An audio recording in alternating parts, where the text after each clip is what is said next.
Efraji Monel, bonjour. Bavira, bonjour. Yolande Ake Dubourni, bonjour. Comment vas-tu, ma soeur? Il y a longtemps. Hein? Partagez la vidéo, s'il vous plaît. Laure Yolande, bonjour. Bavira Gondo, bonjour encore. Mission possible, bonjour. Mario, bonjour.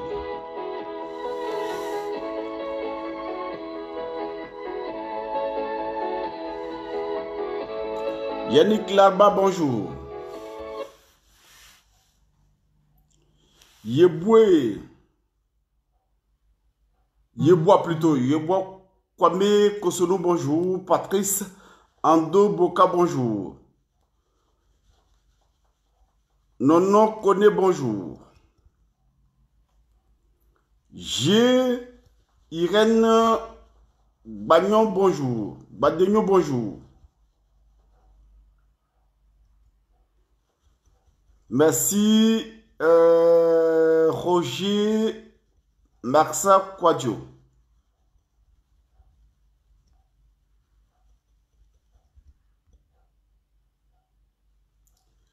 Enekra, bonjour. Enera Ei Monel, bonjour. Mission possible, encore bonjour. Bamba, bonjour.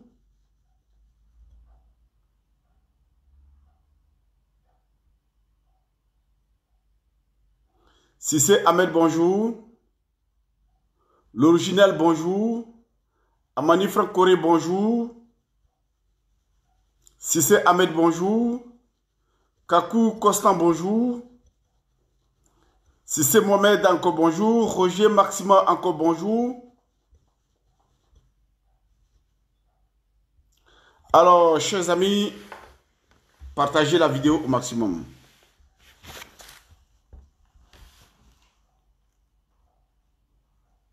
Bonjour, grand frère Mamadou Fofana. Alors, chers amis, nous allons parler de la situation sociopolitique en Côte d'Ivoire. Partagez, partagez, partagez, parce que là, nous sommes très peu. Faisons le travail pour que nous puissions atteindre notre cible. Adeline Kobe, bonjour. Sissé Mohamed, bonjour encore, grand frère. Bonjour à tous ceux qui sont sur ce direct. Ousmane, Andrien, Charles, bonjour. Bonjour, Sissé. Alors, chers amis, nous allons parler de la situation sociopolitique de notre pays. Nous allons dire, depuis 2010, la Côte d'Ivoire est un pays en otage. Et depuis 2010 jusqu'à aujourd'hui, Kassoum Ouattara est content et fier de son combat. Fier de son combat parce qu'en politique, il faut être celui qui a des objectifs en fait. Il faut être quelqu'un d'objectivité, il faut être quelqu'un qui est visionnaire dans la politique. Dans un premier temps, il fallait comprendre que le fait de transférer le président Laurent Gbagbo à la CPI et le condamner, c'est injuste. Et cela ne se fait pas. Nous avons mené un combat. Et ce combat, c'est dans le but de libérer le président Laurent Gbagbo. Aujourd'hui, nous pensons que nous sommes très en avance sur ce sujet parce que le président Laurent Gbagbo est libéré, même s'il n'est pas encore entré en Côte d'Ivoire. Mais ceux qui empêchent le président Laurent Gbagbo et le ministre Charles de Goulet d'entrer en Côte d'Ivoire, c'est le régime Alassane Dramane Ouattara. Donc, il faut encore avoir d'autres stratégies. C'était dans le but de ramener le peuple à se comprendre et de savoir que celui, le problème de la Côte d'Ivoire, il s'appelle Alassane Dramane Ouattara et non une autre personne. Aujourd'hui, nous constatons que le peuple est en train de s'unir, nous constatons que les choses avancent, nous constatons que nos partis politiques commencent à s'unir, commencent à se comprendre. Et nous avons dit, si dans tout cela, Ouattara s'entête et essayer toujours d'imposer l'injustice au peuple de Côte d'Ivoire, il faut faire sortir le peuple et les chasser. Voici les 3 sujets et les 3 stratégies. La première, il faudrait que le président Laurent Gbagbo sorte de la prison. Donc, beaucoup ils se sont focalisés sur ça et ils se sont limités à ça. Mais nous savons que l'adversaire est capable, même s'il est libéré, de poser d'autres conditions ou de nous poser des problèmes. Alors, il faut regrouper le peuple. Il faut que le peuple s'unisse. Il faut que les partis politiques s'unissent dans l'intérêt de notre nation. Et si Ouattara s'entête, on sort dans la rue, on les chasse. Voici c'est si simple que ça. Mais vous savez, tous ceux qui ont été combattus, des personnes que j'ai vues à travailler avec eux, je peux citer, bon, je vais taire les noms, des amis aux États-Unis, à Londres, à France, à Paris, en Espagne, en Italie, en Russie, Guadeloupe, Martinique, Togo, Bénin, Cameroun, Burkina Faso, Mali, Niger, la Guinée, qui ont toujours été en contact avec moi, des personnes qui m'ont beaucoup soutenu en fait. Et la plupart, ils ne sont même pas ivoiriens. Les injures, les attaques, la calomnie, c'est ça. Hein? Et puis, essayer de torpillage, tout ça là. Les gens ont toujours été, beaucoup de personnes ont toujours été aux côtés de moi. Ils me disent ne lâchez jamais. Je suis fier, je n'ai pas dit que c'est moi qui a fait. C'est loin d'être ça. Mais je dis, la communication, elle est très importante. Je vous dis, rappelez-vous, il y a 10 ans, il y a 5 ans de cela, tout le monde disait Sorogio mais ceci, Sorogio mais cela. Si aujourd'hui, cela est canalisé, si vous voulez, ça a pris une autre forme et que les gens ne disent pas ces choses-là, c'est parce qu'il y avait des communicateurs et il y avait des gens qui sont visionnaires et qu'il fallait faire un travail pour qu'on sorte de ce pays. Si les sororistes sont enfermés sur eux et que les PDC sur eux, les RP sur eux, le peuple, je vais dire, les militants, je vais dire, s'ils étaient chacun sur sa position, nos partis politiques n'allaient pas s'unir. J'ai toujours dit, parce qu'il faut être en politique pour comprendre comment la politique fonctionne en fait. Ils n'allaient jamais céder, ils n'allaient jamais se comprendre. Donc Dieu merci, les choses avancent, il faut féliciter nos aînés, il faut les encourager, il faut leur dire merci. D'abord, je dis merci au ministre Charles Blé Goudé pour son discours sage, humaniste et démocratique. Vous savez, en politique, chacun a ses méthodes et sa stratégie de communiquer. Il y a des gens qui ont connu le ministre Charles Blé Goudé en tant qu'un syndicaliste à l'époque, n'est-ce pas, qui soutient une politique et qui sort et qui galvanise, n'est-ce pas, et ça, il a ce oratoire, cette façon de parler au peuple et une détermination à l'époque qu'on a l'image sur, on a cette image-là sur lui. Mais lorsqu'on crée un parti politique, on change de méthode, on change de stratégie, il faut avoir une ligne de conduite et il faut avoir une vision.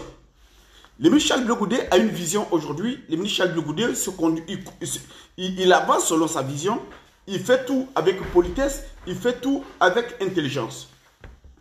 Je lui dis merci parce que ceux qui ont fait vidéo dans ces 2 jours pour insulter le ministre Charles Blé Goudé, à savoir le berger allemand qui est en Mauritanie, qui a la tête des bergers allemands, et la Chihuahua de Paris, je n'ai pas envie de dire le nom des personnes pour leur donner de l'importance. Ces personnes n'ont pas compris en fait. Et ils ne comprendront pas. Le ministre Charles Blé Goudé ne se bat pas pour chasser Ouattara et créer un autre conflit. Le ministre Charles Blé Goudé ne veut pas de départ de Ouattara pour créer un autre conflit. Le ministre Charles Blé Goudé se bat pour trouver une solution une fois pour toutes. Et lorsque vous êtes dans une position pareille, en tant qu'un homme politique qui a un parti politique, il y a d'autres façons de vous conduire. Et c'est ce qu'il fait et il le fait bien. La Chihuahua disait que, pour ne pas dire son vrai nom, pour lui donner de l'importance, parce que ma page, elle est très importante. Il y a des ministres ici, hein, je vous le dis, pas des ministres africains, européens. Ici, il y a des ambassadeurs. Alors, je ne peux pas me permettre de donner de la valeur à de n'importe quoi, en fait. Alors, le ministre Charles Blé Goudé, son combat et sa stratégie, elle est saine. Il a une manière à lui de se battre. Ce que vous pensez de lui, dans la rue, avec une matelas sur sa tête, aller à l'ambassade, il n'est plus à ce stade parce qu'il a créé un parti politique. Donc quand la communication change, il y a des gens qui ne peuvent pas comprendre. Sinon, le ministre Charles Blé Goudé ne pose pas des actes dans l'intérêt de Ouattara. Quand certains l'accusent, il a dit excellence. C'est la politesse. C'est la politesse. Même si moi je ne le dis pas, je lui dis bravo. Et pourquoi? Parce qu'aujourd'hui, c'est Ouattara qui représente des institutions internationales. La Côte d'Ivoire dans les institutions internationales. Aujourd'hui, c'est Ouattara qui est dans tous les milieux diplomatiques. Aujourd'hui, c'est Ouattara en face des autres nations, n'est-ce pas, pour signer des contrats et parler de la Côte d'Ivoire et mettre de la Côte d'Ivoire en avance. Il est fait tellement mal. Et ce n'est pas parce qu'il est fait mal que nous allons humilier notre propre nation. Vilipender la République, c'est aussi vilipender le peuple. Et ça, le ministre Charles Blé Goudé a bien compris ça. Alors, il n'est pas de la société civile comme Kassoum Ouattara aujourd'hui. Donc, ce que moi je dis là, ça n'engage que moi. Vous voyez, il a sa façon de se comporter. Et je vais dire à la Chihuahua et le dromadaire qui a la tête, n'est-ce pas, d'un berger allemand, que de se calmer. De se calmer, parce que si nous comptions sur eux, si on les regardait eux, on n'allait pas se retrouver là où nous sommes aujourd'hui. Lorsque Kassoum Ouattara parcourait l'Europe, lorsque Kassoum Ouattara rencontrait des gens comme Oko Sisi et d'autres jeunes à Paris, pour que nous changions notre méthode et notre stratégie de se battre, elle, à l'époque, c'était mercon des gens, mercon de ses propres leaders, mercon des personnes qui sont à la tête de son parti politique. C'était ces personnes-là qu'elle insultait. Elle disait que ce sont des putes et des prostituées. Donc nous, si on était à son stade, à son niveau, on n'allait pas se retrouver là où nous sommes. Et c'est pour ça que je dis aux gens, n'allez pas écouter de n'importe quoi. La politique s'instruit, s'enseigne. Il y a des gens qui étalent des informations qui sont déjà sur les réseaux sociaux ou qui sont même cachés parfois. Vous pouvez aller les écouter parce que si tu n'es pas au parfait de ces informations-là, tu peux apprendre des choses. Il y a d'autres qui font des analyses, comme nous autres, qui sont aussi des stratèges. Ce n'est pas parce que nous sommes sur les réseaux sociaux que nous ne sommes pas des politiciens. Kassoum Ouattara est un politicien fin. Et c'est pour cela que quand je suis en face d'une presse et qu'on me dit activiste, je dis je ne suis pas un activiste. Mais c'est le seul moyen que j'ai pour communiquer. Alors, vous pouvez venir, il y a des analyses qu'on peut faire ensemble. Vous pouvez poser des questions, on peut analyser ensemble et on va voir où on va conduire le pays. Mais quand vous allez vous asseoir, cliquer sur les pailles des gens qui insultent les leaders, leurs mécons, les gens qui disent les leaders, ce sont des putes. Vous pensez que si nous, on était dans ça là, on allait arriver là où nous sommes arrivés aujourd'hui? Non. Ces personnes-là ne sont pas politiques. Ils ne sont pas des politiciens. Et ce qui est grave, il y a des partis politiques, il y a des individus, des partis politiques qui sont derrière eux. Dans les combats internes au sein de leurs partis politiques, ils leur donnent un peu, et puis ces gens-là aboient. Ils aboient, ils insultent, ils essaient d'humilier les gens. Vous comprenez ce que je veux dire? Donc, parfois, ça ne vient pas d'eux. Ils ne sont pas libres. Ils ne sont pas des gens comme nous, qui sommes libres, qui disent ce qu'on pense, et on n'a pas besoin d'attendre un homme politique de donner une vision claire sur la Côte d'Ivoire. Donc, il y a des gens, il ne faut pas les suivre. Et c'est pour ça que j'ai toujours dit ici, moi je n'ai pas besoin de milliers de personnes qui viennent ici et qui ne comprennent rien. Quand tu arrives ici, il faudrait que ce que nous disons, on apprend ce qui se passe et comment est-ce qu'on peut, n'est-ce pas, avancer. Il ne faut pas être dans une situation où les gens sont en train de... Mais moi-même j'ai des amis ici que j'ai bloqués, qui sont effectivement des militants de leur pays, je ne vais pas les cacher. Quand ils se lèvent le matin, Afin Guessa ceci, Sorodium ceci, Afin Guessa ceci, Sorodium ceci, Afin Guessa ceci, Sorodium ceci. Mais moi, j'en ai marre de ça. Afin Guessa, ce n'est pas lui qui est à la tête de la Côte d'Ivoire, quel que soit ce qu'il fait. Sorodium, ce n'est pas lui qui est à la tête de la Côte d'Ivoire. Ce n'est pas Sorodium qui empêche Laurent Gbagbo de rentrer. Ce n'est pas Afin Guessa qui empêche Laurent Gbagbo de rentrer. Donc, eux, leur vision et ma vision, elle n'est pas... C'est jour et nuit, en fait. Donc ça fait de telle sorte qu'il y a des gens que j'ai bloqués. Chers amis, il y a des gens qui ne suivent pas sur les réseaux sociaux. Donc ces chihuahuas-là est bavarde. Et je vais faire ma conclusion sur la chihuahua et le dromadaire de la Mauritanie qui a la tête, n'est-ce pas, d'un berger allemand. Vous savez, le ministre Charles Bigoudé était le premier à recevoir ce rhodium à la haie.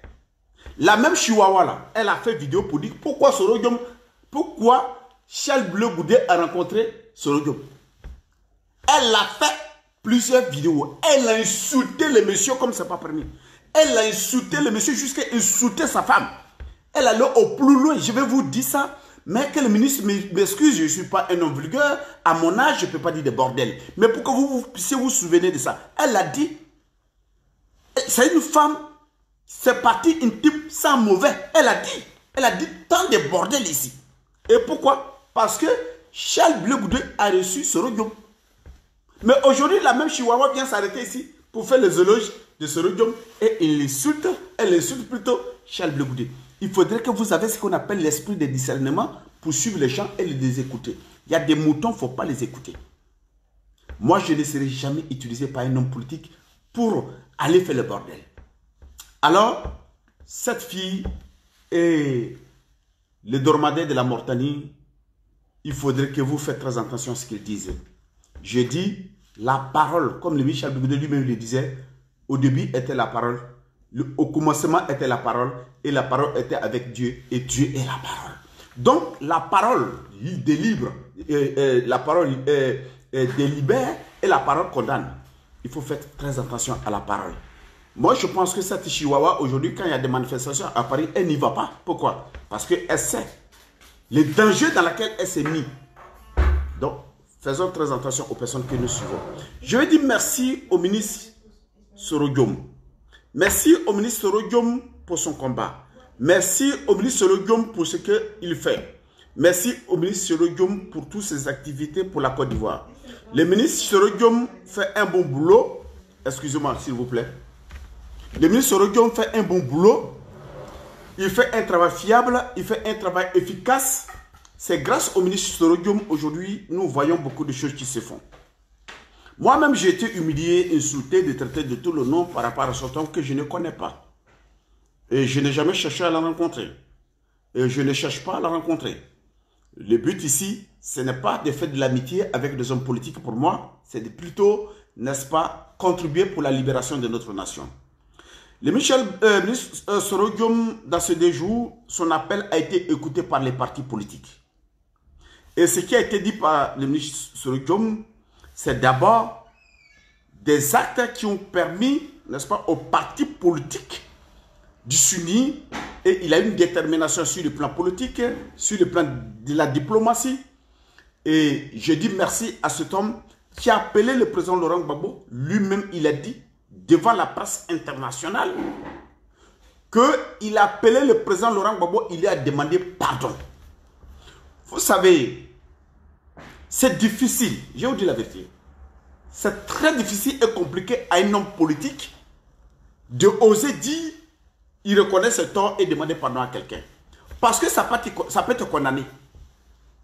Ça peut te condamner, ça peut t'amener à un système que tu ne comprendras pas. Donc, quand cet homme ose dire, je l'ai appelé, je lui demande pardon. Et je lui ai demandé pardon, ça c'est un acte très important.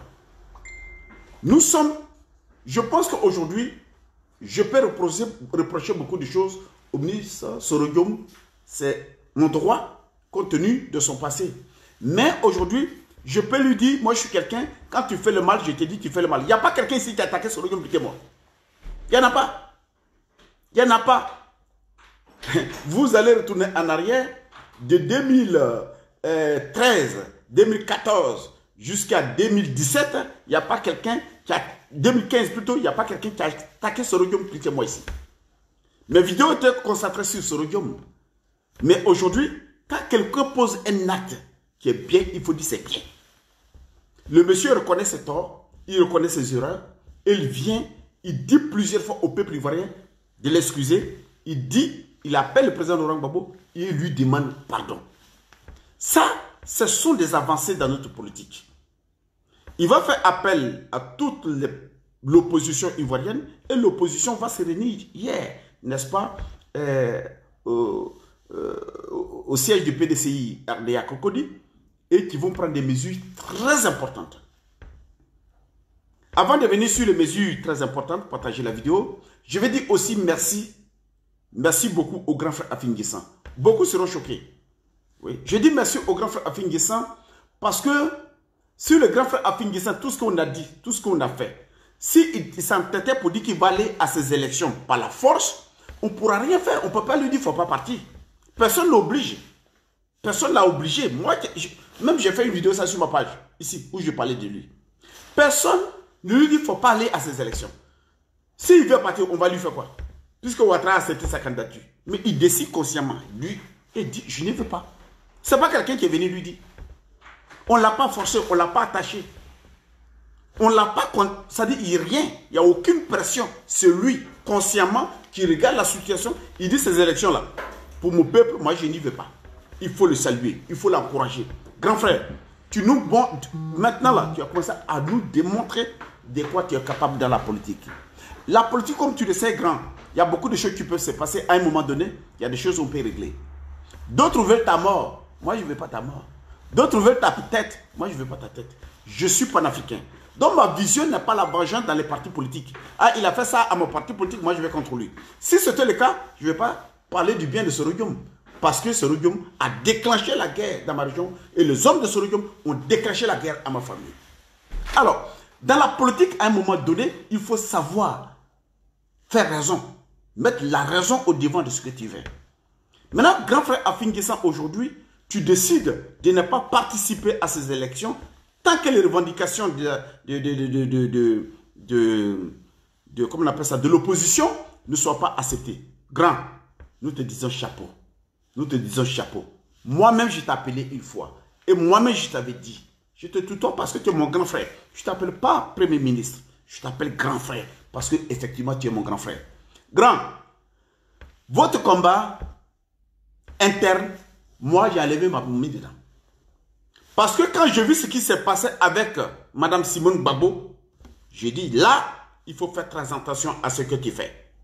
Quand j'ai vu le combat déclenché à Simone Gbagbo, parce que beaucoup vous attaquent, beaucoup vous insultent, mais ils sont loin de la réalité. Nous, tu sommes proches. Et nous, tu sommes en face de la réalité. Notre vision est différente des autres. Vous comprenez? Donc, le grand frère, Afi, je te dis merci d'avoir retiré, c'est-à-dire d'avoir soutenu la position de l'opposition ivoirienne actuelle. Le but ici, grand, ça c'est que vous, qui veulent devenir des présidents de ces pays, vous soyez des candidats à l'aise, pas exclus et compétis pour qu'on puisse avoir, n'est-ce pas, le meilleur parmi vous. Donc si il y a des combats internes aujourd'hui qui est en train de rouiller, n'est-ce pas, la machine politique de votre parti, j'ai compris aujourd'hui qu'à un moment donné, il faut qu'on fasse très attention. Il ne faudrait pas qu'on aille. Et puis d'ailleurs, le combat dans lequel nous sommes aujourd'hui, ce n'est pas un combat de Gbagbo Laurent et d'Afin Guessan. C'est un combat de la souveraineté de la Côte d'Ivoire. C'est un combat d'un homme qui s'appelle Alassane Dramane Ouattara qui a pris la Côte d'Ivoire en otage. Ah, il faut le dégager. Je te dis merci, grand frère. Je dis merci à mon tonton. Mon tonton Henri Konabedi. Mon tonton Henri Konabedi, j'ai beaucoup d'amis chez vous. Et puis, la majorité de mes potes en politique, ils sont chez vous. Mais souvent, on dit, mais lui, là même, il est comment? Il n'arrive pas à les maîtriser. Il est bizarre. Il revient. Non, tonton, je vous aime tous.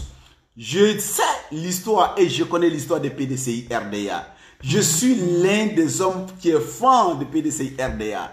Mais je suis panafricain. Vous voyez, je reconnais votre combat. Je reconnais tout ce que vous faites, vous, au PDCI. Mais néanmoins, j'ai ma vision en tant que panafricain. On ne sera jamais d'accord. Maintenant, lorsque vous tenez des propos comme au début, et j'ai fait une vidéo pour dire, il faut reconnaître que Ouattara viole la Constitution, il faut revendiquer, n'est-ce pas, la dissolution de la CEI et la Cour constitutionnelle. Ça, ici, on peut comprendre la position, n'est-ce pas, d'une façon générale, l'opposition.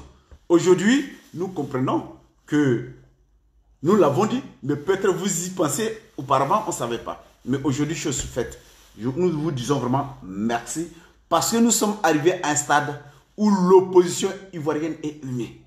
Depuis 90 jusqu'à en 2020, c'est la première fois que tous les partis politiques ivoiriens sont unis pour dire non à des élections. En 95, vous, au RDR et pays, ils avaient dit non. Mais nous avons vu d'autres partis politiques qui ont participé, un homme comme le professeur Vaudier aux autres. Aujourd'hui, il n'y a pas de partis politiques qui vont participer à ces élections et nous disons Ouattara ne peut pas organiser ces élections-là. Deuxième, je veux dire à toute la jeunesse du PDCI, nous sommes fiers de Charles Blé Goudé, mais nous ne sommes pas fiers de Kakabe tant qu'il va participer à ces élections. Nous sommes fiers de Charles Blé Goudé. Nous ne serons jamais fiers, notre génération, de votre Kakabe. Et je vais m'expliquer. Vous savez, Kakabe, ce n'est pas un étranger à moi. C'est un ami, hein? Ce n'est pas un étranger. Mais on ne peut pas aller soutenir ces gens de personnes. Et je m'explique. En politique, il n'y a pas de l'amitié. En politique, il y a du concret. Il n'y a que l'intérêt national. Tout ce qui est intérêt pour ta nation, c'est ça. Kakabe, ce que je vais lui dire ici, pour que vous puissiez comprendre, et je ne suis pas un homme qui joue avec les mots, qui prouve que Kakabe est un traître. Kakabe, c'est un mendiant en politique. Kakabe, c'est un prostitué en politique. Kakabe, c'est un feignant de la vie. Et il pense que dans sa manipulation, dans sa petite tête, lui peut ramener les gens à lui, n'est-ce pas, pour se faire sa vie. Frère, il faut travailler.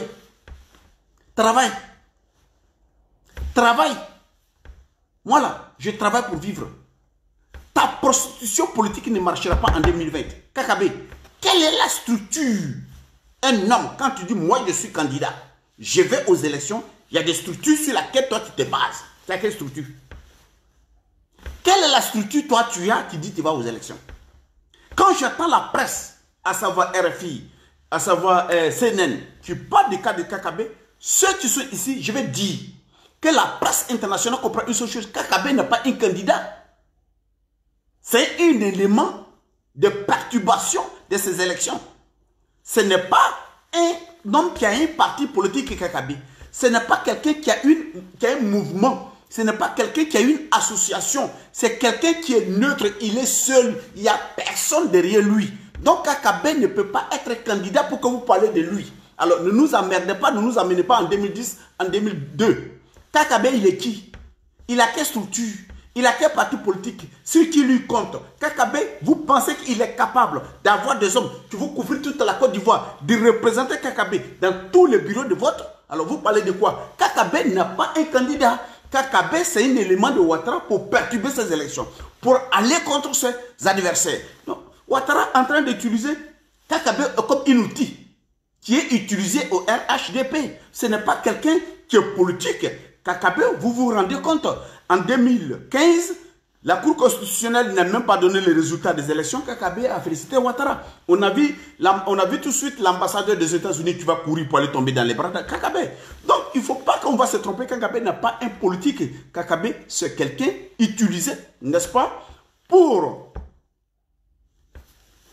Il est utilisé, n'est-ce pas, pour perturber les élections, pour, n'est-ce pas, permettre à Ouattara de frauder et de voler les voix et les voix, n'est-ce pas, du PDC RDA. Donc, Kakabe, ce n'est pas un élément... Mais lui-même, là, il a été maire à Port-Boué, il a député, il a perdu. Petite commune de Port-Boué, là, Kakabe a perdu là-bas. Je parle de 2015. Kakabe était candidat à Port-Boué. Les gens de Port-Boué, la commune de Port-Boué, les militants de Port-Boué l'ont regardé, mais toi, tu vas venir faire quoi ici? On t'a confié déjà 5 ans, tu nous as trompés, tu nous as trahis, tu as participé à des élections que nous, le peuple, nous ne sommes pas d'accord. Donc toi, là, cette fois-ci, nous n'allons pas te voter. Et effectivement, la commune de Port-Boué ont rejeté Kakabe. C'est comme ça que Kakabe n'est plus député à Port-Boué. Sinon, il était député de 2010 jusqu'en 2015, dans la commune de Port-Boué. Mais lorsqu'il a voulu aller à ces élections de 2015, en refusant d'écouter son propre parti politique, en refusant d'écouter ses dirigeants de son parti politique, et c'est aller décider de lui-même aller à ces élections, tout de suite la commune a dit, mais si c'est comme ça, mais mon ami, nous on n'a pas besoin de toi. Tu ne respectes pas l'hierarchie de ton parti politique, tu ne respectes pas la base de ton parti politique, tu ne respectes rien du tout. Nous, en quoi on doit te confier les destins de nos enfants? On ne peut pas le faire. Et ils ont refusé d'élire Kakabe comme, n'est-ce pas, le député de Port-Boué. Maintenant, si tu perds les élections à Port-Boué, comment tu penses que toi, tu vas gagner des élections dans toute la Côte d'Ivoire? La Côte d'Ivoire est trop grande. Moi, dans mon village, là-bas, Kakabe, toi, tu as quelqu'un pour te représenter là-bas, on ne te connaît même pas. On ne te connaît pas. Je suis des Zanzans. Le Zanzan est la région la plus vaste de la Côte d'Ivoire. Mais, où on te connaît? Dans les Zanzans. Personne ne te connaît. Quels sont ceux qui sont tes représentants dans les Zanzans? Quels sont ceux qui vont te présenter dans les bureaux de vote? Tu n'as personne. Tu n'as pas ces moyens pour le faire. Pour que déplacer des individus dans tous les bureaux de vote dans toute la Côte d'Ivoire, tu n'as pas les moyens pour que tu aies des gens qui vont surveiller le déroulement de ces élections à ta faveur. Mais mon ami, tu vas aller dans ces élections pour faire quoi? Tu veux légitimer Ouattara dans sa candidature illégale. Mais notre génération, on ne peut pas permettre un jeune de ton âge, que je suis encore même plus âgé que toi, de faire ce genre de bordel Kakabe. Non, non, on ne peut pas l'accepter. Il faut arrêter tes conneries, frère. Il faut arrêter tes conneries. Charles Blou Godé était auprès du président Laurent Gbagbo. Il leur a dit, moi je soutiens la politique du président Laurent Gbagbo. Mais je ne suis pas un pays. On dit en bon? On dit oui. Il l'a insulté, ils l'ont attaqué sur tout le plan. Le monsieur, il est parti, il a créé son parti politique. Il fait son petit chemin et il avance. Il prouve les Ivoiriens de jour en jour que lui, il a la capacité, n'est-ce pas, de diriger la Côte d'Ivoire par rapport aux idées qu'il prend et par rapport à sa manière de faire de la politique. Ça, il faut saluer un monsieur comme M. Charles Blou Godé. Mais quand on voit le ministre aussi, Soro Diom, on a vu Soro Diom qui était avec Ouattara. Il a dit à Ouattara, on a fait la guerre aux Ivoiriens, on a mené Gbagbo là. Maintenant, jusqu'à là, il n'y a pas la paix. Il faut ramener les messieurs, il faut qu'on aille à la réconciliation pour que tout le monde soit en paix. Il dit, je ne veux pas. Il a dit, bon, si tu ne veux pas, moi, je te laisse tranquille. Soro Diom l'a laissé. Il est parti ailleurs, il a créé son parti politique, il a appelé ses hommes et il avance, ils sont sur son chemin petit à petit et il démontre de jour en jour qu'il est capable de faire la politique à Côte d'Ivoire. Et toi, Kakabe, tu fais quoi? Tu ne parles pas de PDCI, mais tu ne respectes pas l'hierarchie de PDCI. Tu ne parles pas de PDCI, mais tu restes dans le PDCI, mais tout ce que PDCI décide, tu vas contre. Tu ne quittes pas au PDCI, mais tu es dans le PDCI, mais c'est toi, tu veux ce que tu veux. Mais mon ami, quand c'est comme ça, il faut faire comme Kassou Ouattara. Oui, il ne faut pas faire partie d'un parti politique. Parce que quand tu rentres dans un parti politique, tu es obligé de respecter l'hierarchie, l'idéologie et le programme de travail de ce parti politique. Toi, tu ne respectes rien. Mais c'est dans tes désordres là, Kakabe. Les désordres que toi tu prônes au sein du PDC là, c'est dans ça là, la Côte d'Ivoire va te confier le destin de ses enfants. Mais attends, prenez-nous sérieux les gars. Voici un homme qui ne respecte rien dans son parti politique. Voici un homme qui ne respecte pas l'hierarchie. Voici un homme qui ne respecte pas l'ordre. Voici un homme qui ne respecte pas le travail. Et puis lui, qui est désordonné comme ça, là, il veut que nous, on vienne lui donner la Côte d'Ivoire. Mais celui qui vote Kakabe, il est stupide. Moi, j'ai dit, devant la femme de Kakabe, on dit, voici ton mari, voici Kassoum, tu votes qui? Sa femme va me voter. Sa femme va me voter. Si on dit aux enfants de Kakabe, voici votre papa, voici Kassoum Ouattara, vous votez qui? Ces enfants, vous me votez, je les connais très bien. Je connais sa famille, je connais comme ses enfants, lui là. Même sa femme ne croit pas en lui, ses enfants ne croient pas en lui. Et toi, tu veux qu'on te donne la Côte d'Ivoire à diriger. Mais il faut nous respecter. Il faut nous respecter, frère. Je ne m'adresse pas à tes enfants qui sont aussi mes enfants. Ta femme, qui est aussi ma femme, parce que nous, les Akans, on a ce côté-là. Mais frère, ta femme ne te fait même pas confiance. Tes enfants ne te font même pas confiance. Et puis toi, tu veux que la Côte d'Ivoire n'a qu'à te convier son destin. Mais attends, tu joues quoi? Kakabe, celui qui prend un papier comme ça pour mettre dans les urnes pour toi, mais il a trahi les peuples. Il a trahi son propre destin. Kakabe, quand on me demande qu'est-ce que a été fait par Benjo au sein du PDCI, Je peux t'expliquer les actes que Béjo a posés. Quand on me demande, Billon, quels sont les actes politiques qu'il a posés au sein du PDCI, moi je peux te dire, voici les actes qui ont été posés, n'est-ce pas, par Billon. Mais si on me demande quels sont les actes qui ont été posés au sein du PDCI par Kakabi, je ne connais pas. Je ne connais pas. Tu as été président des jeunes du PDCI, ça n'a pas marché. À un moment donné, tu veux devenir président. Tu étais même aux élections, comment on appelle ça, comment on appelle ça, au débat de 2010 avec le ministre Charles Blegoudé, avec tout l'an global. Mais avant même que tu ailles rencontrer le ministre Charles Blegoudé pour le débat sur une chaîne de télévision, toi, tu lui as dit ce que tu penses déjà. Mon ami, qui va te confier notre pays? Ton adversaire, toi, tu lui dis tout. Et puis maintenant, tu viens te faire comme il n'y a rien été. Ah! Toi aussi. Frère, tu as construit un hôtel à Yopougon. Et cet hôtel-là, c'est un hôtel de 5 étoiles. La chambre la plus moins chère dans ton hôtel, ça fait presque 80 €. 80 000 francs CFA. Mais Kakabi, l'hôtel que tu as fait là, tu as vu le bâtiment? Tu as vu le bâtiment, toi-même, tu ne peux même pas dire aux Ivoiriens, c'est pour moi. Tellement que tu ne peux pas, parce que tu ne sauras pas justifier. Tu as vu l'argent là où? Frère, tu as vu l'argent où? Où est-ce que tu as vu l'argent pour mettre un bâtiment pareil? Et tu le faisais lorsque... Et puis tu as vu avec l'allure que tu as construit ça. La vitesse. Juste après les élections de 2015. C'est-à-dire ça fait 5 ans. Et l'hôtel là, ils ont pris 3 ans pour mettre ça, tout. C'est-à-dire en 3 ans, l'hôtel est fini. Frère, toi tu as vu l'argent où? Tu fais quel travail? Tu peux justifier. Mon frère, l'ignorant et le naïf est celui qui va aller mettre papier dans des urnes pour Kakabi. Toi, tu ne te bats pas pour les Ivoiriens, tu te bats pour toi. Ton frère, notre génération là, tu es la seule personne qui fait honte. Parce que tous les autres, quand nous voyons les discours de Michel Blegoudé, la manière qu'il a parlé, viens chercher ton frère, viens chercher ton frère. Charles Blegoudé n'a même pas plaidé pour lui. Dans sa vidéo, tout ce qu'il a dit, il n'a pas demandé à Ouattara de venir le chercher. Il a dit à Ouattara d'aller chercher son frère. C'est lui, Charles Blegoudé, Ouattara, il n'a qu'à le laisser ici. Mais son frère là, qu'il aille le chercher.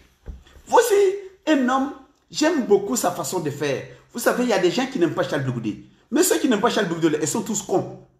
Et je vais vous expliquer. En politique, ce que tu dis officiellement là, ça t'attrape. Donc, Charles Blegoudé, il peut plaider, même si arrivé, tu es le copain de Charles Blegoudé, ou bien vous êtes amis à l'université, je ne sais pas quoi, vous avez vu des sobriquets, ça n'a rien à voir avec sa vie politique et sa vision politique. Mais les gens qui ont vu des petits sobriquets, n'est-ce pas, s'il y a des gens qui ont vu des petits sobriquets avec lui, ils étaient jeunes, hein, nous tous on a vu enfance. Voilà, moi j'ai un ami ici, parfois il dit, il est étonné quand il me voit parler, parce qu'on a grandi ensemble. Donc, quand Charles Blegoudé parle, il y a des gens qui le connaissent à son enfance, il y a des gens qui ont été avec lui à l'université, ils regardent ça et puis ils les combattent avec. Mais sinon, en réalité, le monsieur, tout ce qu'il a dit depuis la haine jusqu'à présent, il défend Gbagbo. Comment il y a des pro-Gbagbo qui peuvent aller l'attaquer? Moi, je ne comprends pas. C'est lui, il est le seul qui a dit, madame, je suis pro-Gbagbo hier, je suis pro-Gbagbo aujourd'hui et je suis pro-Gbagbo demain. Et ce que j'ai fait là, si ça refait, j'allais le faire. Quelqu'un comme ça là, comment on peut aller contre lui? Celui qui sort et qui parle avec sagesse et dans ses propos c'est tellement humble, dit à Ouattara, pardon, va chercher ton frère là. Ton frère que tu as mis là-bas là, va le chercher. Les élections d'accord, mais on ne veut pas la bagarre, on ne veut pas des morts. Ton frère que tu as mis là-bas, va le prendre, c'est ton frère. Quelqu'un comme ça là, comment il y a des gens d'un pays qui peuvent aller l'attaquer. Si Charles Blegoudé veut noyer le président Laurent Gbagbo, il va dire tout officiellement, publiquement, et vous allez faire quoi? Vous allez lui faire quoi? Si Charles Blegoudé dit à la CPI, Gbagbo a tué là, vous allez faire quoi? S'il avait dit ça. Si Charles Blegoudé avait dit ce que j'ai fait en soutenant Laurent Gbagbo, moi je ne vais plus jamais le refaire là. Vous allez lui faire quoi? Vous allez lui faire quoi? Parce que dans votre parti politique, vous déclenchez la guerre inutile, stupide, avec tout le monde. Au point qu'aujourd'hui, vous ne les attendez pas. Oui, je suis militant du RPI, je vous le dis bien pour que vous puissiez comprendre. Quel est ce problème à la con avec Simone Gbagbo? Quel est ce problème à la con avec Kafin Guissant? Et après ça ne vous suffisait pas, vous allez déclencher une guerre aussi à Charles Blegoudé. Il faut être con pour déclencher le front partout. Je dis dans notre parti politique, dans d'autres partis là, il y a tellement de moutons même que ça dépasse l'air d'air. Ici là, il y a des gens, moi je les bloqué. Jamais tu vas voir qu'ils parlent de Ouattara. Dès qu'ils font un poste, c'est Charles Blé Goudé. Dès qu'ils font poste, c'est Sorogum. Dès qu'ils font poste, c'est Henri Konabide. Mais vous ne voyez pas Ouattara. Ceux que vous attaquez là, ce sont eux qui vont partir pour que... Non, mais c'est con. Dites-nous, ou bien vous êtes des éléments de Ouattara. Parce que moi, dans ma famille, celui qui rentre dans ma maison, qui prend ma famille en otage, là, j'ai affaire à lui. Mais quelqu'un avec qui il a parlé, ou quelqu'un qui était complice qui est au dehors, qui vient me voir pour dire, je viens te soutenir, je ne peux pas dire que je n'ai pas besoin de toi, et puis je lui déclenche la guerre, je laisse celui qui a occupé ma maison, qui a pris toute ma famille en otage, qui est en train de maltraiter ma famille. On dit chasser Ouattara, vous, c'est Charles Blé Goudé qui est votre problème. C'est Simon Gbagbo qui est votre problème. C'est Afin Guessa qui est votre problème. C'est Sorogum qui est votre problème. C'est, comment est-ce que ça s'appelle, Henri Konabide qui est votre problème. Soit vous êtes des éléments de Ouattara et vous nous dites la vérité. Ah oui, il faut qu'on soit clair. En quoi aujourd'hui, en quoi la position de Charles Blé Goudé va changer, n'est-ce pas, le paysage politique? Est-ce que celui qui est au pouvoir, est-ce qu'il n'est pas là? Et puis je vais vous apprendre quelque chose qu'il ne vous jamais dit.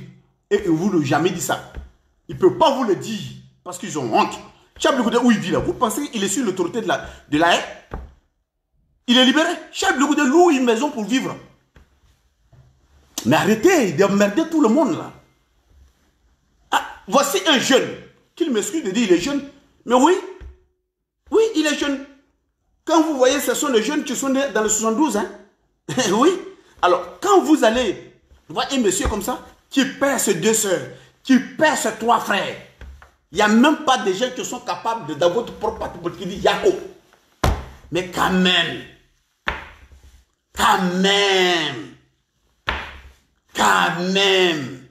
et dans ça là, il aura des arguments. Non, il a giflé Gbagbo Laurent. Ah non, il n'a pas parlé à Gbagbo. Non, parce que Gbagbo de lui ne parle pas. Mais alors, c'est quoi tous ces bordels?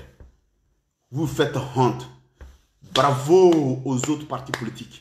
Bravo à l'opinion nationale. Bravo à tous les Ivoiriens qui ont compris qu'il fallait que nous unissions aujourd'hui. Si les partis politiques n'arrivaient pas à s'unir maintenant là, je vous le dis, nous là, on allait détruire le combat de Gbagbo Laurent en faisant faveur à ses adversaires. Parce que le militant, n'est-ce pas, lui, il n'est pas quelqu'un qui maîtrise la politique. Les sympathisants, il ne connaît pas le royaume de la politique. Mais quand vous insultez les mercons des gens, quelqu'un qui n'est pas éduqué à comprendre ça, lui, il se dit, mais pourquoi on peut dire des choses pareilles? Et quand un militant, un sympathisant est pris dans les ténailles des dits de gauche, il écoute, c'est bien. Après demain, on dit le contraire de l'autre a dit, il est perdu, il ne sait pas qui dit vrai, qui dit faux. Et il aura un temps, le militant obligé de faire son propre choix. Vous avez fait des choses, il y a beaucoup de militants de RPI qui sont allés soutenir, comment il s'appelle, Mamadou Koulibaly. C'est la vérité. C'est la vérité, je vous le dis. Beaucoup de militants du RPI sont allés derrière Mamadou Koulibaly parce que vous êtes stupides. Vous qui insultez sur les réseaux sociaux. Vous qui n'avez pas de vision et qui revendiquez d'être des politiques. Vous sortez ici de jour en jour. Oui, c'est vrai, Chichi. Oui, Charles Blé Goudé ici. Oui, Simon Gbagbo, on les insulte. Même on les traite de prostituées. Quand vous faites ça là, vous pensez que les gens qui vous écoutent sont bêtes. Vous là, vous êtes stupides. Si c'était vous qui étiez seulement ici et que nous n'existons pas, vous allez détruire le pays. Je vous dis tout avant de rentrer dans ma véritable vidéo, c'est-à-dire la vision pour laquelle je voulais faire, le sujet pour lequel je voulais faire cette vidéo. Parce que moi-même là, toi la Chihuahua là, avec Willy Bla, on était dans la même salle le jour que je proposais au grand frère Demba Traoré de crier et d'organiser parce qu'il est le responsable d'un pays dans l'Amérique, en Europe, dans la diaspora, de maîtriser le système et d'organiser les gens qui sont sur les réseaux sociaux.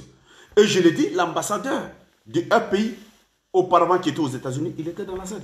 Ils ont négligé ça. Ils ont négligé. Vous ne voyez pas ce que les terroristes là font. Vous ne voyez pas ce que les terroristes font. Ils sont organisés. Quand on dit ça, ça vous fait mal, mais c'est la réalité. Il y a hier, la Soro était rebelle, hier. Mais aujourd'hui, vous voyez dans la situation, ils sont en train de rabaisser la situation. Ça ne vous servira à rien. Vous êtes des gueulards, des nullards. Quand moi je vous regarde, vous me faites honte. Franchement. Chers Ivoiriens, nous allons parler. Je dis ce que je pense. Et il n'aura rien. Parce que quand je parle là, j'essaie de... Moi, je sais où je suis passé. Et c'est lui qui va répliquer. Je vais dire ce que j'ai fait dans la lutte là. Que vos responsables n'ont jamais fait ça. Et moi, je ne l'ai pas fait pour demander à qui que ce soit. Donc, fermez là des plaisantins, des véritables plaisantins. Sorogum est venu en Paris. Quand il fait une conférence là, il y a l'international, il y a la presse internationale qui est là. Et qui écoute, et qui regarde. Vous faites des conférences dans le Château Rouge là, avec des femmes des bêtés qui viennent danser le bébé là. Vous pensez que vous parlez à qui? Vous parlez entre vous? Vous parlez. Moi, j'ai fait plusieurs vidéos ici sur ça. Personne ne m'a écouté. Il y a des relations et il faut miner de l'argent. Les gens sont assis, il n'y a rien dit, ils n'ont pas l'argent. Et vous pensez que nous allons faire tout pour vous, quoi? Et puis après, c'est pour envoyer des enfants ici pour venir soutenir les gens. Laissez Charles Blondet tranquille. Il n'est plus dans votre parti. Laissez-le là où il est. Tu n'as pas obligé. Et puis d'ailleurs, votre plateforme que vous faites, qui a pris contact avec lui? Qui a pris contact avec Charles Blondet? Qui a voulu l'amener dans cette plateforme? Vous n'avez pas voulu. Laissez-le là où il est. Laissez-le là où il est. Vous n'avez pas des attaques sur Ouattara. Mais le monsieur est en prison, il est assis là-bas seul. C'est à lui. Si c'est pas... Ben, toi, Chihuahua là, toi tu n'as pas dit hier que Sorogum... Tu nous as pas insulté ici parce qu'on dit Sorogum n'est pas... qu'il ne faut pas que Sorogum c'est un rebelle. On vous a dit... Moi, Kassoum, j'ai fait 3 vidéos. Je vous ai dit la rébellion là. Si vous allez vous focaliser dessus, on ne bougera pas. Soro ne fera pas la prison à cause de cette rébellion. Quand on vous dit ça, moi-même là, est-ce que ça me fait plaisir de dire ça? Je vous ai dit que c'est une machine française qui a détecté des gens en accord avec Ouattara. Il fallait trouver quelqu'un qui peut incarner cette rébellion. Donc avant que Sorogum vienne à la tête de cette rébellion, il faut dire qu'il y a eu des accords qui le protègent. Et ce qui fait que vous voyez tous les grands rebelles de l'Afrique, il n'y a aucun qui est conduit à la justice. Parce que ce ne sont pas eux. Ce qu'on nous présente, ce qu'on voit, dit, mais regardez, vous allez écouter le discours le débat de Sorogum sur CNN, mais il dit Ouattara a créé une rébellion pour venir au pouvoir. Ah, ils sont le mot, hein. Ouattara, c'est Ouattara qui a créé une rébellion pour venir au pouvoir. Donc quand on vous parle à écouter les gens, l'émotion là, ça n'existe pas en politique. Ouattara lui-même là, s'il se mettait au devant, il ne peut pas être président de la République. Donc il fallait utiliser des gens. C'est comme en 2010. En 2000, Charles Blondet, il se met devant un syndicaliste qui galvanise la foule. Mais quand on est dans cette position-là, c'est pas pour devenir, on n'est pas là pour devenir président. On est là pour jouer un rôle bien déterminé. Mais quand il sort dans ça, il a une autre vision pour devenir président, il change de données. Alors on n'est plus d'accord. Il fallait qu'il soit quelqu'un qui ramasse les matelas dans la rue, mais il laissait les messieurs tranquilles. Je suis fatigué que vous attaquez tout le monde. On ouvre des fronts partout. Et puis, qu'est-ce que ceux qui font ça? Ce sont des cadres du FPI cachés qui utilisent la Chihuahua de Paris et qui utilisent le dromadaire de la Mauritanie et puis ils insultent les gens. Même moi, pauvre Kassoum Ouattara, ils sont venus tomber dessus. Mais quand j'étais à l'Union européenne plusieurs fois, vous êtes de l'Ouest, allez-y demandez Tapé Grégora, vous étiez où? Vous n'avez pas de représentants dans l'Union européenne. À ce moment-là, ils étaient où? Quand je suis allé rencontrer, quand je suis allé perturber, n'est-ce pas, une conférence à l'université à Anvers. J'avais dit ça ici la semaine passée. Et puis, ils m'ont convoqué à la justice. J'ai payé 650 €. Mon ami a payé 650 €. Vous étiez où? Quand j'étais invité tout le temps à Fiesta, où il y a 15 000 personnes, où j'arrive à perturber toutes les conférences pour que les gens puissent parler de Gbagbo Laurent, où il y a plus de 15 000 personnes. Vous étiez où? Vous n'avez pas de représentants? Aujourd'hui, on les voit sortir les nez, mais à l'époque, ils étaient où? Arrêtez de nous amener, vous êtes de nuit là, et c'est vous qui sortez de maintenant, parce que vous pensez que tout est prêt, et vous venez insulter les gens ici. Laissez Charles Blondet tranquille. Il a posé sa pierre à l'édifice, c'est ce qu'il a fait. Ça ne vous plaît plus, et que vous constatez, ces actes ne vous plaisent pas, ça suffit. Mais laissez-lui faire son petit chemin lui seul. Laissez-lui faire son petit chemin lui seul.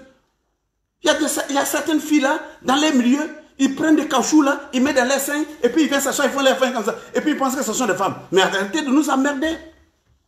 Arrêtez de nous emmerder. Si tu as mis tes cachous là dans ta poitrine, tes silicones et que tu as vu des présentants ou ça aux gens, mais va dans la rue. Va dans la rue, ça pas devant des caméras politiques que tu vas venir nous exciter tes seins. Qu'est-ce qu'on a à foutre de silicones? À nos seins qui ont tous les seins que nous avons naturellement, nous on va laisser ça pour aller toucher plastique. Ça ne va pas dans ta tête. Tu penses que tu as une séduction ici, là? Mais arrêtez de nous emmerder quand même.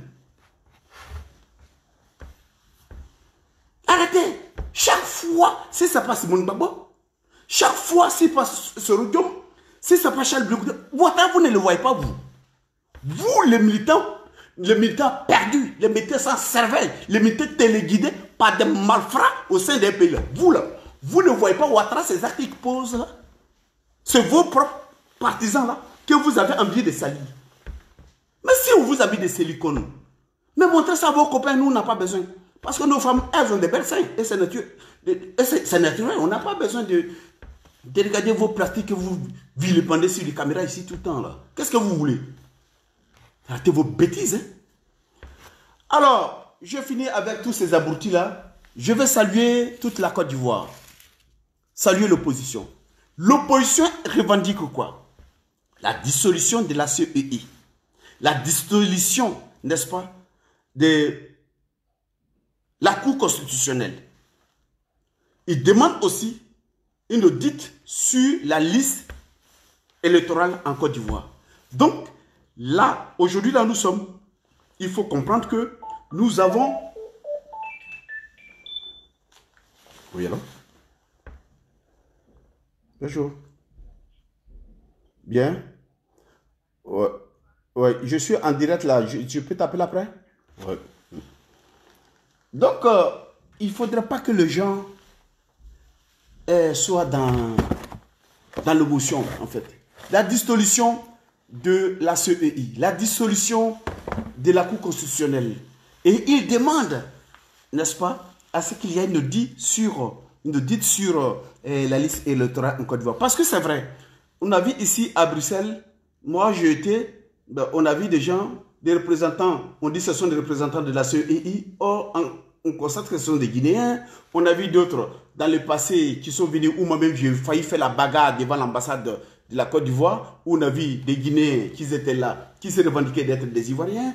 Il y a trop de choses. Donc il faut qu'on essaye de voir qui sont ces personnes que vous avez mis sur cette liste, étant donné qu'à un moment donné, vous-même, vous nous dites que les machines ne sont pas bonnes, et il ne faudrait pas que vous veniez à beaucoup dans la journée. Nous, on prend 100 personnes. Voilà. On sait qu'il y a des milliers de personnes à Paris. Et vous voulez seulement 100 personnes. On a vu tant de choses comme ça, voyez-vous. On a vu le bordel. On a constaté le bordel ici. Bon. Quand nous constatons que les responsables et les cadres du PDCI-RDA nous disent qu'il y a eu Guy Kawe qui disait sur la RTI devant vos responsables politiques qu'il y a des gens, il a des documents, et c'est vrai, il y a des gens qui ont 100 ans qui doivent voter. Il y a des gens qui ont plus de 100 ans qui doivent voter. Il y a des gens qui ont 1 an qui doivent voter. Et quand nous constatons aujourd'hui, il y a des cadavres qui sont enterrés depuis 10 ans, depuis 50 ans, et ces cadavres-là, il y a leur nom encore qui est là, et ceux-là, vous allez, n'est-ce pas, les faire voter. Alors, on voit leur nom sur la liste électorale. Oh, ces personnes sont mortes il y a très longtemps. Il y a d'autres il y a 10 ans. Il y a d'autres il y a 20 ans. Il y a d'autres il y a 50 ans. Maintenant, tout ça, ça est dans votre panier des fiches,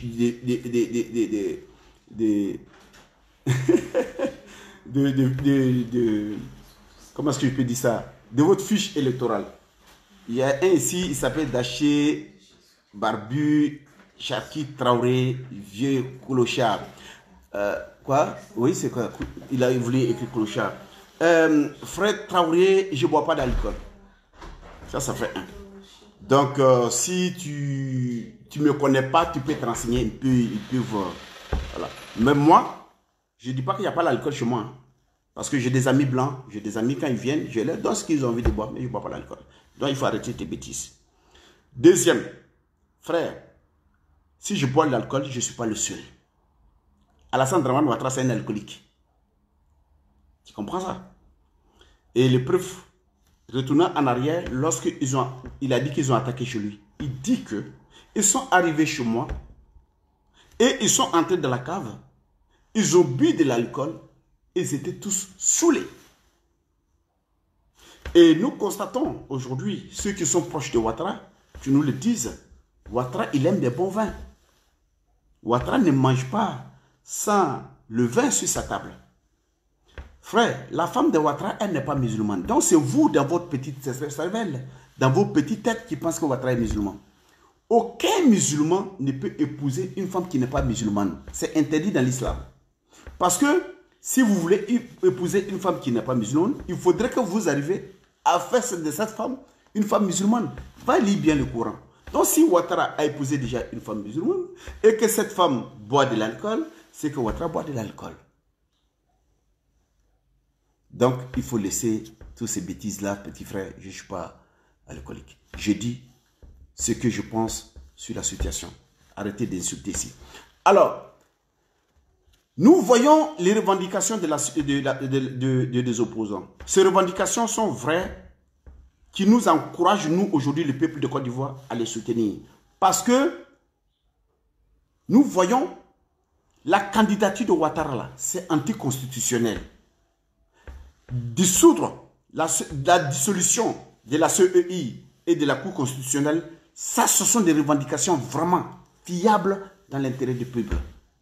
Moi, j'ai l'impression, et c'est mon analyse, que les partis politiques aujourd'hui pensent, n'est-ce pas, dans l'intérêt du pays, mais pas l'intérêt personnel. Voyant ce qui se passe, voyant l'union qui est en train de se mener, voyant le fait de parler de la même voix, si Ouattara arrive à faire tout ça, parce que, comme je le disais, Afin Guessan, il est favori, hein, puisqu'on a déjà accepté sa candidature. Donc, il pouvait dire non, je m'en vais. Maintenant, s'il dit non, il ne va pas. Ce n'est pas parce que Ouattara a refusé sa candidature, mais c'est parce qu'il y a des faits qui est imposé, ces faits sont imposés par, n'est-ce pas, les autres candidats, les autres opposants, et il se plie, n'est-ce pas ça? Il faut saluer ça. Il ne faut pas toujours haïr la parole de condamner et d'insulter les gens facilement. Parce que le pays là, c'est notre pays à tous. Et ce sont ces genres de choses qui font de telle sorte que nous avons toujours été dans les difficultés, dans des problèmes en fait. Donc, il faudrait qu'on s'attende tous aujourd'hui pour saluer tous ces messieurs qui sont là, qui veulent vraiment aller aux élections. Nous revendiquons, effectivement, nous demandons la dissolution de la CEI, la Cour constitutionnelle, l'audit de cette liste électorale. Et en plus, il faudrait que Ouattara, on l'oblige, on l'impose, n'est-ce pas, à se retirer dans cette élection. Ici, nous allons dire, Ouattara ne peut pas être candidat à ces militants. Nous allons dire à ces militants de vous calmer. Vous savez, dans la vie, on a tous des erreurs. À un moment donné, Soroyum a fait des erreurs. Lui, aujourd'hui, il dit que lui, il a fait des erreurs. Mais le fait de reconnaître ses erreurs, vous le condamnez. Vous l'insultez. Et pourtant, il est en train de faire quelque chose qui est en train de vous... C'est-à-dire, vous êtes même surpris. Parce que vous n'avez jamais su que nous autres, un jour, on allait dire à Soroyum frère, ou aller cautionner des actes de Soroyum en politique. Ça veut dire que les Ivoiriens n'est pas rancunier. Ça veut dire que l'Ivoirien n'a pas la haine. Ça veut dire que l'Ivoirien ne cherche pas la vengeance. Écoutez-moi très bien. Qui vous avez mis à la tête de votre rébellion? Ce Soro. Qui tapait sa poitrine? Ce Soro. Et si nous arrivons aujourd'hui à pardonner Soro, à commencer à dire aux autres, écoutez-le, ne le condamne pas par tous les moyens, parce que les actes qu'il pose, ça nous arrange, ça arrange le pays. Sachez aussi, si vous qui me regardez, vous qui me suivez, vous qui me soutenez, si aujourd'hui vous comprenez que nous là, moi je me suis, combien de fois j'ai demandé pardon aux Ivoiriens? Que ce soit, en fait, toute tendance. Je vous demande pardon pour le peuple du Nord. Je vous demande pardon pour Alassane Dramane Ouattara. Mais je le fais, est-ce que moi je suis militant d'Alassane Dramane Ouattara? Mais je le fais consciemment pour ne pas avoir de tâches. Parce que quand vous parlez là, vous dites que vous êtes des musulmans. Quand vous parlez, vous dites que vous êtes des Goula. Quand vous parlez, vous dites que vous êtes des nordistes. Donc je suis concerné quelque part. Alors j'étais obligé de jouer devant ma petite caméra et puis mon petit peuple et parler. C'est la seule façon à moi, à ma petite personne, de pouvoir dire aux autres, n'est-ce pas? Voici ce que je pense. Vous pouvez le faire. Vous pouvez le faire. Ne restez pas dans l'ignorance. Ne soyez pas dans l'orgueil. Ne soyez pas dans l'erreur. Ne revendiquez pas d'être des personnes, n'est-ce pas, sourdes Ouvrez les yeux, Ouattara est fini. Je ne sais pas dans quelle langue il faut vous expliquer ça. Ouattara est fini. Je vous dis, Ouattara là, depuis 2010, est-ce qu'il y a-t-il, quand Ouattara arrive au pouvoir, est-ce qu'au début il y a quelqu'un en Côte d'Ivoire qui peut dire le nom de Ouattara en mal étant en Côte d'Ivoire? Mais écoutez ce que les gens disent de lui, ils sont en Côte d'Ivoire. Il peut faire quoi? Vous pensez qu'il peut arrêter tout le monde? Vous pensez qu'il peut tuer tout le monde? Mais regardez, n'est-ce pas, Ouattara lui-même, sa personne. Regardez avant là. Je suis du Nord. C'est parce que je suis du Nord qu'on ne veut pas que je devienne président. Pour un oui, pour un non, il court au Nord. Pour un non, pour un oui, il court au Nord. Mais aujourd'hui là, est-ce que Ouattara court au Nord? Il était chez les Agnés. Il est en train de courir dans les autres régions. Pourquoi? Parce qu'il vient de voir ses erreurs politiques. Mon pouvoir là, mon pouvoir est rattrapage ethnique. Donc, le Sud n'a pas ton ethnie, l'Ouest n'a pas ton ethnie, l'Est et le Centre. Les gens de ces régions-là ont compris que Ouattara n'a pas là pour eux. Maintenant, il veut s'en racheter. Or, il a déjà fait ce qu'il ne fallait pas. Le peuple n'est pas stupide. Donc, vous qui le suivez là, à un moment donné, il faudrait que vous ouvrez les yeux. Parce que jusqu'à présent, là, quand vous parlez, vous vous revendiquez le pouvoir de Ouattara d'être un pouvoir nordique. J'avais fait une vidéo ici, je pense que c'est 2018 plutôt, quand je disais que c'est vous qui détruisez le pouvoir de Ouattara. Au lieu de faire appel à toutes les autres régions pour soutenir le pouvoir de Ouattara, au lieu de dire ce qui est dans l'intérêt du peuple, vous parlez de votre ethnie et de votre région. Vous là, vous avez tué, vous allez tuer votre pouvoir. Ce n'est pas quelqu'un d'autre. Vous pensez que je mens? C'est vous. Chaque militant du RDS, c'est lui qui a contribué à l'assassinat politique de Ouattara. Chaque militant de RDS ici, c'est celui qui a contribué au départ de Ouattara. Chaque militant de RDS ici, c'est celui qui a contribué la haine que nous avons pour Ouattara. Chaque militant de RDS ici, c'est celui qui a contribué l'échec politique de Ouattara. Parce que c'est ce que Kassoum Ouattara refuse au RPI. Quand ça ne va pas, je dis ce que je pense. Et quand je le dis là, s'il y a des personnes qui me comprennent ce que je suis en train de dire, ils changent d'avis par rapport à ce qui se passe. Dans la vie, en politique, on ne suit pas comme un mouton. Vous avez été des moutons dans un berger. Et dans une bergerie, et dans une ferme plutôt, vous étiez des moutons dans une ferme avec un seul berger. Et il vous guidait.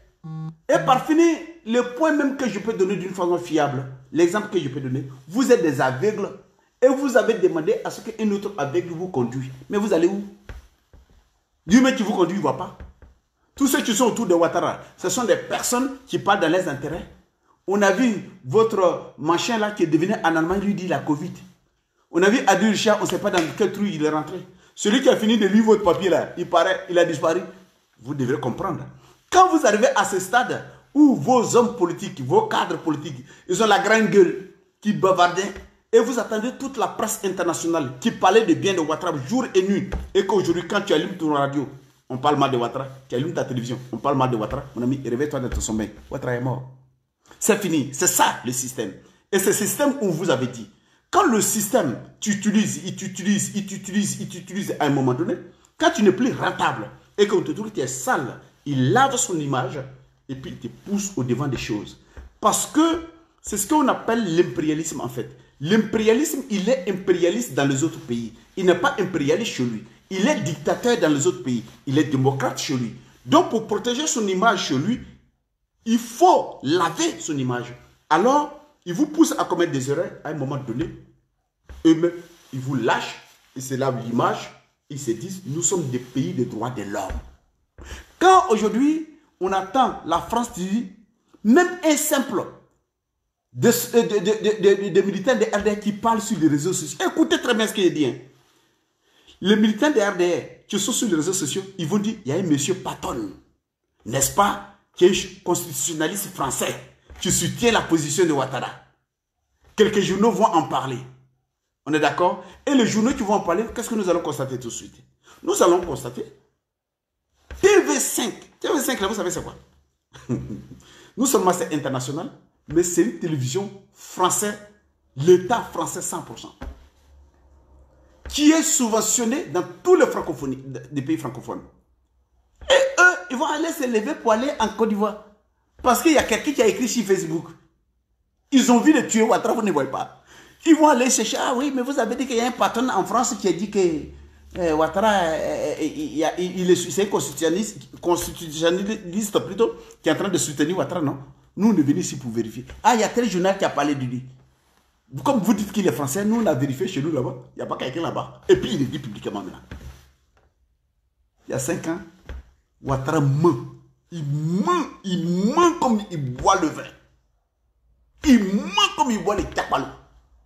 Il ment, et puis il ment, il regarde les gens, et puis il ment, il sourit. Les Français les cachent. Il faut comme ils n'auraient vu. Il faut comme ils n'auraient senti. Mais aujourd'hui, là, Ouattara ouvre sa bouche, il dit quelque chose, on dit vérifier. Vérifier, qu'est-ce qu'il a dit là? Parce que ce gars-là, nous, on le connaît très bien, c'est quelqu'un qui ment. Mais je vais t'envoyer Boubou, ne t'inquiète pas. Alors, qu'est-ce que nous allons remarquer? Tout de suite, nous allons voir que la France est dans le trousse de Ouattara. Chaque pas que Ouattara fait, il dénonce. Chaque pas que Ouattara fait, il dénonce. Vous avez vu le communiqué de l'Union européenne avant-hier. Ils disent que Ouattara, là, votre draman, là, est-ce que vous connaissez le système même? Votre Ouattara, là. Moi, je suis ici, hier, il y a quelqu'un qui m'a appelé, il dit Ouattara lui fait pitié. Il dit quoi? Il ne fait pas pitié. Tu sèmes la haine, tu récoltes la haine. Parce que lui, là, on lui a parlé longtemps et il ne nous a pas écouté. Moi, je n'ai rien à foutre de tout ce qui va arriver à Ouattara. Moi, je n'ai rien, absolument rien à cirer. Et ça me touche. Je dis ça sincèrement. Parce que le comportement de ce monsieur-là, moi, rien du tout. Rien. Rien. Parce qu'il est méchant, c'est un monstre. Quand tu sèmes le vent, tu répètes la tempête. Pourquoi moi? Casse. Mais moi, il commence à me faire pitié. Il ne me fait pas pitié. Ouattara mérite. Et oui. Quand vous voyez aujourd'hui le communiqué de l'Union européenne, ils disent Ouattara n'a qu'à organiser les élections d'une façon équitable. Ouattara n'a pas à être franc. Ouattara n'a qu'à faire participer à tous les candidats. Ah oui, ils étaient clairs. Et puis ils disent Ouattara, il n'a qu'à se retirer dans ces élections-là. C'est pas vous qui parlez tout le temps international, international, international, international. Même quand on veut manger notre plécali, vous dites non, on n'a qu'à citer le nom de l'international avant de manger. Quand on veut voir notre capalo, vous dites non, dis d'abord international. Vous nous avez enseigné vos histoires internationales. C'est la même internationale sur laquelle vous comptez, ils ont dit là, qui est en train de devenir contre vous. Toi, militant d'RD, ouvre tes yeux, frère. Ouvre tes yeux. Moi, il y a quelqu'un qui m'a dit une fois, et je suis fier de mon combat, pourquoi tu ne bloques pas les militants d'RD? Ici, sur ma page, j'ai toujours eu moins de personnes qui me regardent. Mais après, fin de journée, regardez mes vidéos. Vous verrez que j'étais suivi par 200 personnes. Mais ça a pris... Parce que mes vidéos sont suivies par beaucoup de cadres d'RD et beaucoup de prisons politiques. Mon ami, change. Change votre position, vous, les militants de RD. Changez. Ouattara, c'est fini. Nous, écoutez très bien. Il y a des gens qui ne perdent pas des combats. Et non comme Gbagbo Laurent. Un jour, sur Rodium, je me rappelle, avec Abel Bakaïko, on dit Gbagbo, c'est fini. On envoie la haie. Oubliez, c'est fini. Je ne vais pas réveiller les vieux de moi. Hein. Mais je dis pour que vous compreniez la situation. Moi, j'ai fait une vidéo ici. En bas, tu ne connais pas Gbagbo, tu l'as suivi, tu es son père. Tu es son fils plutôt. Tu l'as suivi depuis de nombreuses années, mais tu ne connais pas que Gbagbo ne perd pas un combat. Il va revenir vous trouver à Côte d'Ivoire. Ce n'est pas dans ça où nous sommes. Dites-vous qu'il y a des gens dans les positions qu'ils prennent, ils ne prennent pas ça pour leurs propres intérêts. Et quand ils prennent une position pour un peuple et qu'ils veulent défendre le peuple, ils ne perdent jamais le combat. Les amis, moi je ne perds pas de combat. J'ai dit il faut que le peuple s'unisse. Le peuple est en train de s'unir. J'ai dit il faut que les partis politiques s'unissent. Ils sont en train de s'unir. J'ai dit il faut qu'on chasse Ouattara. Les gens simplement pour chasser Ouattara. Alors j'ai perdu quoi? C'est ça qui a été toujours mon combat. Je ne me bats pas pour qu'on me fasse de moi un pays, un cadre. Je ne me bats pas pour que Charles Blou fasse de moi un cadre. Je ne me bats pas pour que le grand frère Adama Ouattara fasse de moi un cadre. Je me bats pour ma patrie et je me bats pour ma nation. Je ne perds pas un combat. Les amis du RDR, vous avez perdu. Wallahi Billah, ce que je vous dis ici. Si vous voulez, là, moi je vous donne rendez-vous ici, fin 2020. Si votre Ouattara ne fait pas attention, il vous l'humilier comme ça pas permis. Il vous l'humilier comme ça pas permis. Donc il vaut mieux qu'il se calme. Sortez dans vos émotions à la con. Sortez dedans. Ouattara n'a pas d'armée en Côte d'Ivoire qui peut le défendre. Vous pensez que les mercenaires qui l'achètent de gauche à droite, c'est d'argent délapidé. Il vaut mieux de prendre ça pour vous donner à ces militants.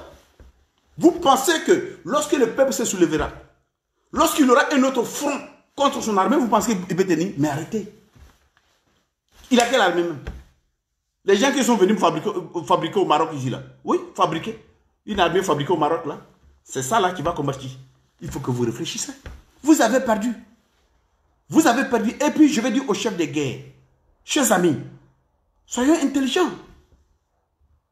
Soyons intelligents. Vous vous êtes battus, selon vous, pour la démocratie. Mais vous soutenez un pouvoir qui est dictatorial. Mais vous êtes, quel est le sens de votre combat? Il y a des gens qui m'appellent. J'ai des frères ici, qui sont aussi des cadres du RDR, qui m'ont fait la cour depuis des années. Grand frère, viens. Je dis, je ne peux pas. J'ai une vision dans un combat. Et je ne trahis pas mes visions. Si c'est l'argent, moi, je vais aller au RDR. Je vais venir chez vous là-bas. Mais vous, le soldat là. Donc, vous avez pris des armes. Et vous vous êtes battu pour Ouattara ou bien pour la démocratie en Côte d'Ivoire. C'est des choses qu'il faut que vous nous le dites. Si c'est pour Ouattara, alors là, dites-nous maintenant. Parce que jusqu'à présent, nous on dit que c'est pour Ouattara, vous vous êtes battu, vous n'êtes pas battu pour le peuple. Mais si vous êtes convaincu que vous êtes battu pour le peuple, à ce moment-là, menez le peuple au centre de votre combat. Celui pour qui vous vous êtes battu, il devient dictateur. Mais pourquoi le soutenir? Pourquoi? Mais si vous n'êtes pas là pour soutenir Ouattara, nous disons, il y a plus de 30 morts. Aujourd'hui, il y a plus de 30 morts en Côte d'Ivoire. Et ces 30 morts-là, il faudrait que vous sortez. Il faudrait que vous sortez et allumez n'importe quel caméléon qui se dit soldat de la Côte d'Ivoire qui veut battre le peuple. Sortez. Quand les jeunes sortent, quand les gens sortent dans la rue là, sortez vous le soldat, vous qui êtes battus parce que vous voulez la démocratie. Vous qui criez sur tout le toit, vous êtes là pour la démocratie. Sortez. N'importe quel policier, n'importe quel jeune homme qui ressemble à un caméléon, qui veut toucher un individu de ce peuple, allumez-le. Parce que c'est votre rôle. Le pouvoir là, vous pouvez le prendre. Et nous, on n'a rien à foutre. C'est moi qui vous le dis ça. Nous, on n'a rien à foutre. Si vous prenez le pouvoir, on n'a rien à foutre. Pourvu que vous mettez de l'ordre dans ce pays. Pourvu qu'on arrive à aboutir, n'est-ce pas, à une réconciliation sincère. Pourvu que nous allons, n'est-ce pas, à un pays qui est sur le chemin de la démocratie. Ouattara, c'est un champignon pourri. C'est du champignon pourri. On va faire quoi, Ouattara? Comment on peut encore au 21e siècle, c'est-à-dire en 2020 là, comment quelqu'un peut mourir encore pour de Ouattara? Je parle de 2020. Quelqu'un, celui qui tue quelqu'un pour Ouattara, mais il est bête, il est stupide. Il est bête, il est con. C'est comme en 2010, lorsque les élections sont arrivées à un stade, lorsque le président Laurent Gbagbo s'est replié sur lui, il s'est replié parce qu'il n'a pas voulu déclencher la guerre. Quand il dit aux gens de venir, vous avez quitté au nord. De nord, vous avez traversé. Qui peut faire la guerre qui quitte au nord pour traverser tout le pays au sud en une journée? Ce n'est pas possible. Mais vous l'avez fait pourquoi? Parce que lui, il a compris que ça ne vaut pas la peine. Vous comprenez? C'est un homme historien. Il sait faire ce qu'on appelle la lecture politique. Il dit c'est pas la peine. C'est moi qui cherche. Si je fuis, ils vont massacrer les peuples. Si j'abandonne, ils vont tuer les peuples. Je vais assumer. Et je reste. Ça vous a permis de vous concentrer sur sa personne. À épargner le peuple. Mais votre Ouattara égale son comportement. Mais c'est un voyou, ce monsieur. Comment un homme de cet âge peut s'arrêter pour dire ce sont des peureux? Tu peux dire à un peuple que tu diriges un pays, ce sont des peureux. Lui, il est qui? Ouattara est qui? C'est vous le soldat qui fait la force de Ouattara. Sinon, c'est le plus peureux, le plus lâche dans toute la politique ivoirienne. Même quand en 2006, je ne sais pas quand là, quand vous avez soulevé les armes à Boaké, le Ouattara fuit, il s'est retrouvé à Kara. Les petits armes que vous avez tirés à Boaké, Ouattara se trouvait déjà à Kara. C'est là Madougou Koulibaly, la mère Bakayoko de Soro qui ont maîtrisé la situation. Sinon, les gars étaient déjà partis. Il parle comme ça, là, c'est un peureux. Mais c'est un peureux. On dit oui, il a voulu de monsieur de... Non, il a béou. Il a béou le gars mis dedans, elle est partie. Allez, vous êtes des militants derrière, demandez vos cartes là. Ceux qui sont proches de la Djoumani, la Ahmed Bakako, de vous dire la vérité, le Sorogum là, de vous dire. Mais quand les gens soulevaient les armes à Bakila, est-ce que Ouattara est dans le pays? Un peureux comme ça là, celui qui tire toujours la haine envers les autres, vous êtes des peureux, Qui est peureux en Côte d'Ivoire? Y a-t-il un Ivoirien qui est peureux quand il s'agit de sa patrie? Y a-t-il un Ivoirien qui a peur quand il s'agit de sa patrie? Aucun pays de la sous-région, je dis bien de la sous-région, qui a une fois fait face à une une armée étrangère qui tire dessus. Aucun pays de la sous-région n'a une fois se porté comme bouclier humain pour que l'armée française les arrose. Vous pouvez dire à ces peuples-là, ce sont des peureux, mais votre Ouattara, quand il parle là, il n'a qu'à réfléchir, il n'a qu'à lire son parcours lui-même. Il n'y a pas peureux. Nous, on va les dégager. Et c'est ça la réalité. Aujourd'hui, je vais dire ici, nous avons plusieurs institutions qui existent en Côte d'Ivoire. Nous avons ce qu'on appelle le Vatican. Et le Vatican a commencé son travail avant que les autres personnes s'intéressent. Je vais vous lire la vérité aujourd'hui. Vatican est en action avant que ceux aujourd'hui qui parlent de soulever les gens, n'est-ce pas, commencent à parler. Mais Vatican là, nous on a besoin de votre aide. Nous ne voulons pas faire comme nos aînés. Il y a des gens qui sont blessés quand ils sortent au dehors. Nous là, on prend soin d'eux. Il y a des gens, on parle de notre, hein, s'il y a des partis politiques qui ont manipulé les gens et puis ils sont allés se faire quelque chose, nous on n'a rien à voir dedans. Mais il s'agit de nous. Nous sommes là. Quand il faut quelque chose, nous assumons les conséquences. Donc si on vous demande de venir nous aider sur le plan financier, n'amène pas l'argent à Kassoum Ouattara. Parce que ce n'est pas en Europe que ça se passe. N'amène pas l'argent à Okosisi. Ce n'est pas à Paris que ça se passe. Mais je vous conseille de prendre contact avec Okosisi. Okosisi va vous donner les noms et des adresses et le système, comment nous on peut faire entrer de l'argent en Côte d'Ivoire sans que tout soit détecté. Nous, on a notre système. On le dit publiquement, puisque c'est déjà pris partout. Alors, les gens qui sont dans les bureaux ou dans les maisons qui font des vidéos que vous envoyez l'argent, on ne les connaît pas. Ça ne nous concerne pas. Ne venez pas dire après, on les envoie l'argent. Parce que tous ceux qui amènent l'argent en Côte d'Ivoire, nous, on a leur liste. Et on garde la liste. Parce qu'on sait tôt ou tard, on va régler ces problèmes-là. Et ces personnes sont des personnes qu'il ne faut jamais oublier. Donc, les actions apportées en Côte d'Ivoire, les actions que nous amenons, ceux qui amènent l'argent, les personnes qui amènent l'argent, là, ils sont là-bas. Ce n'est pas ici. Donc, vos argents que vous avez envoyés à Paris à des gens là, ça ne nous concerne pas. Ce n'est pas notre problème. Ne dis pas après. Parce que moi, je suis un pauvre gars ici. J'ai mes problèmes déjà. Je ne veux pas qu'on prenne d'autres problèmes pour venir s'ajouter. Moi-même, quand j'amène l'argent, il y a des gens que j'amène. Et quand quelqu'un m'appelle, je dis, amène ça, l'argent à telle personne. Mais ne prends pas ça pour aller... Si ce n'est pas Okosisi, si ce n'est pas Eben qui est au Canada, si ce n'est pas Kassoum Ouattara, si ce n'est pas Laïla Bamba, les autres, nous, on ne les connaît pas. Il faut qu'on soit clair. Si ce n'est pas Okosisi, Kassoum Ouattara, Eben Boigné du Canada, Laïla Bamba des États-Unis, les autres, moi, je ne les connais pas. Et puis, il y a chose, comment s'appelle la femme Madeleine Kondo. Voilà. Voici où vous pouvez prendre contact avec ces gens-là et vous donner comment ça peut se faire et dans quelle direction vous pouvez vous orienter. Et ça, on appelle ça le parcours du ciel. Voilà, c'est le parcours pour aller au ciel. Donc, nous sommes dans l'église, chacun prie pour que vos prières puissent arriver, les dîmes et les offrandes que vous devrez amener. Il y a un parcours. Et ces paniers qui traînent dans l'église, ça concerne des gens bien précis. Ne prenez pas vos argent pour aller donner des gens en cravate, en veste à Paris et puis après venir nous accuser ici. On vous prévient en même temps. Parce qu'il y a des gens qui m'appellent, ah, moi jamais mon argent à telle personne à Paris, je ne le connais pas. Des gens qui nous combattent là, vous pensez que c'est la plaisanterie là? Ceux-là, ils ont le couille pour faire sortir des gens en Côte d'Ivoire. Vous pensez qu'on se lève un matin pour ne plus faire ça à la tête? C'est des choses qui se planifient, c'est des choses qui s'organisent. Et puis ces individus malfrats là, je les ai interpellés depuis 1 an. Je leur ai dit voici le projet. Ils m'ont toujours dit non. Ils m'ont toujours, eux tous ceux que vous amenez l'argent, ils m'ont toujours dit non. Ils m'ont combattu pour ça. Aujourd'hui, vous, parce que vous avez des gens, vous voyez des gens dans la rue, et puis vous venez, vous prenez de l'argent, vous êtes malhonnête. Et c'est comme ça que vous voulez bâtir le pays. N'importe quoi. Que Dieu nous garde.